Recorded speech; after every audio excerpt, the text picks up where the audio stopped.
warahmatullahi wabarakatuh. Perkenalkan kami dari kelompok satu. Di sini kami ingin mempresentasikan tentang pengenalan interaksi manusia komputer dan desain desain interaksi. Di sini kami beranggotakan 6 orang, yaitu Dwi Setiawan, Dwi Alfiansa Nugroho, dan Dwi Wijaya, Suherman, Muhammad Raffi Rahman, dan Putri Amelia.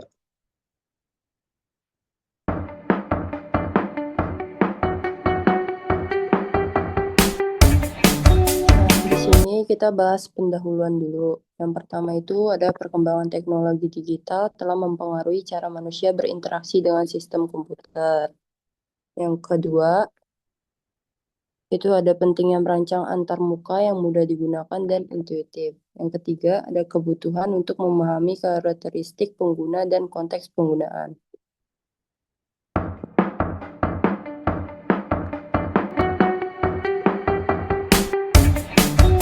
Nah, di sini kita bahas definisi dari manusia atau user.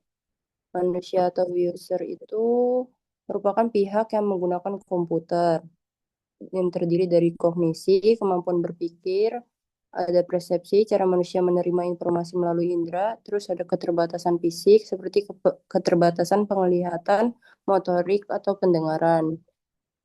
Kemudian definisi komputer itu ada perangkat keras atau hardware seperti CPU, monitor, keyboard, mouse, dan lain-lain. Ada perangkat lunak atau software, sistem operasi, aplikasi, dan antarmuka pengguna.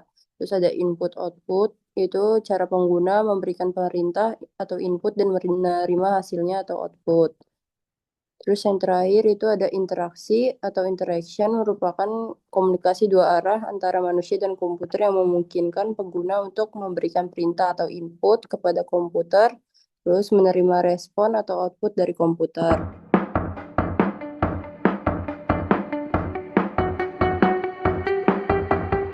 Terus kita ada komponen utama internet itu ada server dan klien.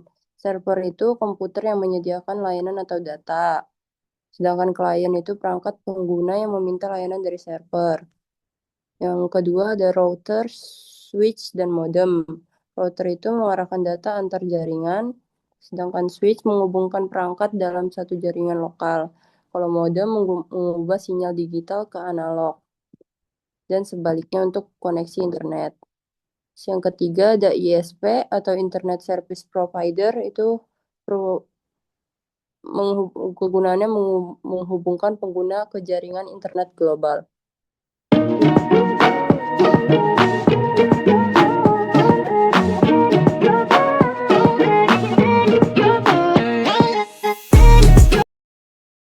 Selanjutnya, tujuan IMK merancang sistem yang efektif dalam mendukung tugas penggunanya, efisien dan hemat waktu, aman dan nyaman digunakan, meningkatkan kepuasan pengguna, mengintegrasikan aspek psikolog, ergonomi, dan teknologi.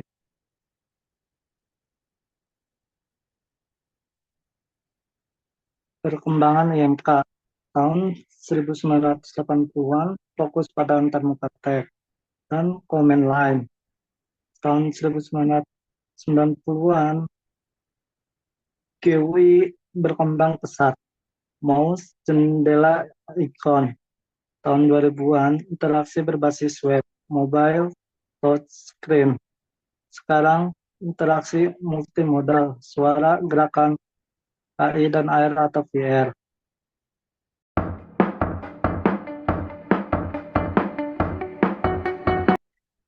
Karakteristik manusia dalam interaksi manusia dan komputer. Yang pertama itu ada kognitif. Kognitif meliputi perhatian, persepsi, dan memori. Perhatian itu eh, pengguna cenderung hanya fokus pada hal yang dianggap penting. Jadi tampilan antarmuka harus jelas dan tidak terlalu ramai. Lalu persepsi, yaitu cara kita menangkap informasi dari tampilan seperti bentuk ikon, warna, dan posisi elemen. Lalu ada memori, pengguna terbatas dalam mengingat banyak informasi, jadi sistem harus membantu pengguna, misalnya dengan menu yang familiar. Lalu ada fisiologis, jadi ini berhubungan dengan kondisi fisik pengguna. Fisiologis ini meliputi tiga jangkauan jangkauan tangan, yaitu tombol atau elemen penting harus mudah dijangkau, apalagi untuk pengguna mobile. Lalu ada ukuran layar. Ukuran layar ini harus disesuaikan agar semua konten terlihat dengan nyaman, baik di laptop, tablet, atau HP. Lalu ada warna. Pengguna warna harus jelas dan kontras, apalagi untuk pengguna yang punya gangguan penglihatan warna. Lalu ada aspek yang ketiga, emosional. Aspek ini fokus pada perasaan pengguna saat menggunakan sistem. Yang pertama itu ada frustasi. Jadi kalau sistem lambat atau susah digunakan, pengguna cepat frustasi. Ini harus dihindari dengan desain yang simple. Lalu ada kenyamanan. Antarmuka yang user friendly, bikin pengguna betah dan nggak cepat lelah. Lalu yang terakhir itu ada estetika. Jadi desain yang menarik secara visual bisa ningkatin pengalaman pengguna, bahkan bikin mereka lebih percaya dengan aplikasinya. Jadi apa itu desain interaksi? Jadi desain desain interaksi ini intinya gimana cara kita bikin aplikasi yang enak dipakai, mulai dari mikirin pengguna, biasanya ngapain, cara mereka mikir, sampai gimana aplikasi kita harusnya ngerespon biar nggak bingung. Lalu apa yang dilakukan pengguna? Jadi kita harus tahu dulu user itu ngapain aja di aplikasi kita. Misalnya mereka mau beli barang, cari info, isi form, dan lain-lain. Jadi desainnya harus dukung aktivitas itu dengan jelas.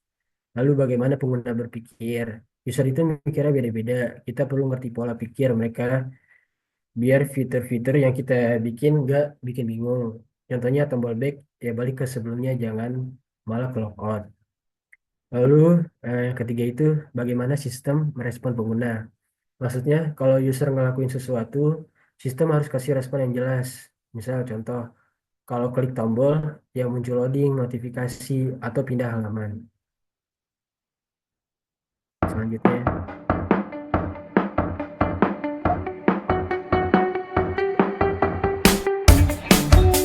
Selanjutnya elemen desain interaksi. Satu, goal oriented design. Definisi singkat, metode desain yang berfokus pada tujuan pengguna, bukan sekedar fitur atau tugas. Produk dianggap berhasil bila ia membantu pengguna mencapai tujuan akhir mereka seefisien dan semenyenangkan mungkin. Dua, usability and user experience atau UX. Usability atau kegunaan yang jelas dan mudah ditemukan di aplikasi e-commerce menunjukkan usability yang baik.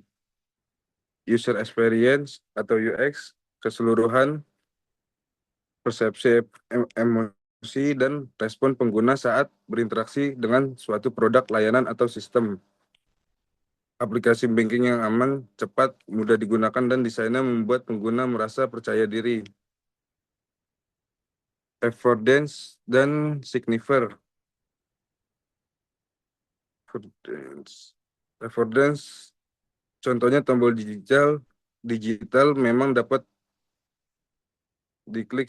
Signifier menjelaskan bentuk menonjol, label kirim, animasi hover, dan lain-lain. Jika affordance jelas secara alami, signifier bisa minimal. Jika affordance tersembunyi, signifier perlu lebih kuat. Keempat, feedback dan konsistensi. Feedback atau umpan balik. Definisi feedback adalah merespon sistem terhadap tindakan pengguna, memberitahu bahwa sesuatu telah terjadi atau sedang berlangsung. Dua, konsistensi. Definisi konsistensi adalah keseragaman desain, istilah, dan perilaku antarmuka di seluruh bagian produk maupun antar produk yang mirip. Kelima, user flow dan task flow. User flow, apa itu? Diagram atau peta langkah-langkah yang menggambarkan jalur ideal pengguna dalam menyelesaikan tujuan di sebuah produk atau sistem. Task flow, suatu aktivitas yang atau pekerjaan spesifik yang harus dilakukan pengguna untuk mencapai tujuan tertentu. Lanjut.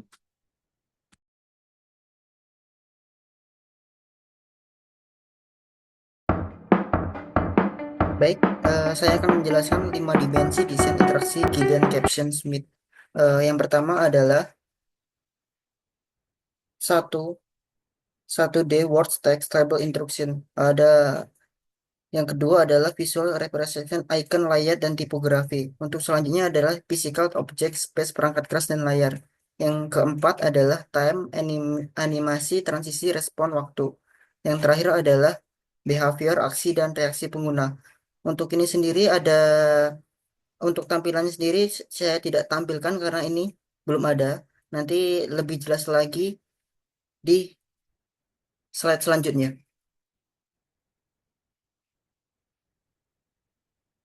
Untuk metodologi desain interaksi ada User Center Design UCD yang merupakan pendekatan desain yang menempatkan pengguna sebagai pusat dari seluruh proses. Pengguna dilibatkan sejak awal hingga akhir agar sistem benar-benar sesuai kebutuhan dan kebiasaannya.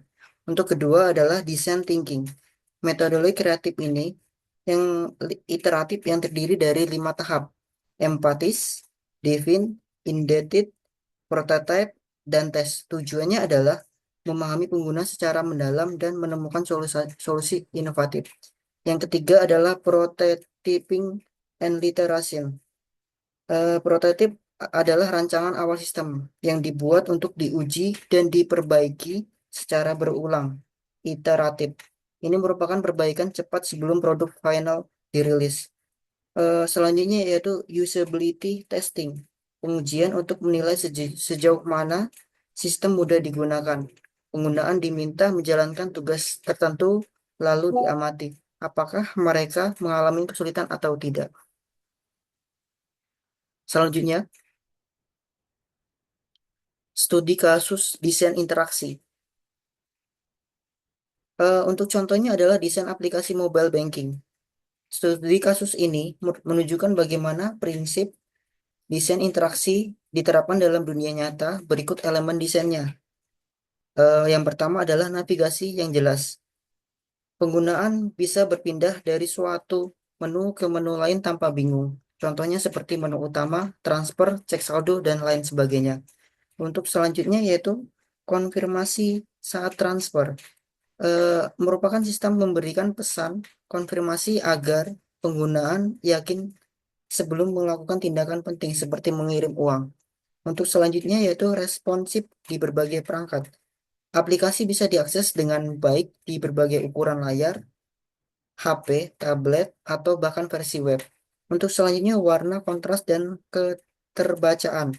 Ini merupakan penggunaan warna dengan kontras tinggi agar teks mudah dipahami, terutama oleh pengguna dengan gangguan penglihatan atau di bawah sinar matahari. Selanjutnya,